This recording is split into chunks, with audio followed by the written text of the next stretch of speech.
We were really fortunate that Paper Towns has the same studio, the same producers, the same, down to the costume designer and the music supervisor, and of course Nat Wolff, who played Isaac in The Fault in Our Stars and is the star of this movie, Quentin Jacobson.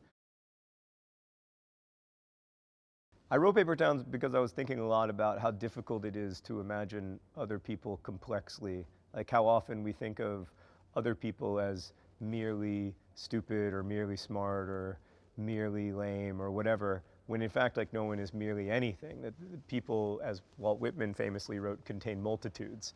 And I was thinking about how in a boy-girl relationship, a romantic relationship, that can be really destructive, that failure to understand the other complexly. And that's really where Paper Towns got its start for me. But I wanted it to be a story about friendship and about love, like all the kinds of love that are available to humans, not just romantic love, but the love in families and the love between friends. The way that we imagine the world does shape the world. Like the way that we map our universe does end up shaping the universe itself. And that was sort of an irresistible metaphor to me, but it's very much what Paper Towns is about. It's about learning to imagine the world in a way that will lead to a better map of the world. So after basically 9 years of not hearing from her, Margot Roth Spiegelman shows up in the middle of the night in Q's bedroom and then takes him on this crazy adventure through Orlando, Florida. It culminates with them being on top of the tallest skyscraper in Orlando, and they're dancing, and he's thinking like, oh man, like this is really gonna happen, like things are different, Margot likes me now. But all night long, he's completely misinterpreted everything that she was saying, and he wakes up the next morning and she's gone. And it falls to Q, and slowly Q realizes the seriousness and permanence of her leaving, and also slowly begins to get a sense that she might have left clues for him. So it becomes a mystery. It becomes a story about him trying to piece together the clues so he can find out where she is. Q is a very anxious kid who is very focused on the future. And I was like that in some ways, but more my best friend in high school was like that, and it was infuriating to me because I was always like, let's go out and do something fun. And he would be like, I have to get into Stanford. And he did get into Stanford. Now he's a very successful doctor, and it all worked out well. But there was always this tension between like, do we live life for now or do we live life for the future? And Q is certainly someone who, at least at the beginning of the story, is living life entirely for the future. There's an excitement to that kind of life, and I think there's an excitement to imagining that kind of life, but then the reality of it is always different from your expectations of it. That's true of anything. Like there's always a disconnect between the way we imagine something and the way that we actually experience it. So I think the way that Q looks at Margot is very different from how Margot actually is.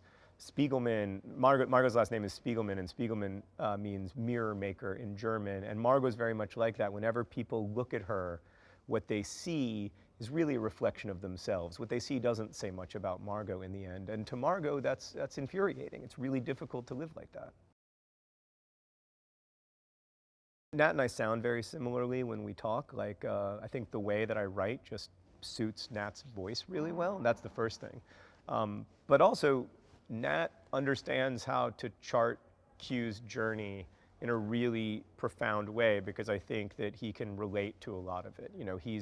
He's had to struggle with the question of whether you live life for the future or for now a lot in his professional and personal life. I also think Nat is just one of the best actors of his generation, so we were lucky to have him, and he can kind of do any part. But he's a great Q. Yeah, every day I wake up, I'm grateful to Nat Wolff for being in both the movie adaptations of my books, because he's one of the funniest, most generous, intelligent people I know. Ever since Kara got to set, she has been, for me, Margot Roth Spiegelman. She has, I think Margot is a character who has a lot of expectations put on her, a lot of people making broad conclusions about who she is, and that's something that Kara understands so deeply, and I think she has brought that to the character brilliantly. and it's really powerful. It's wonderful to watch her be Margot.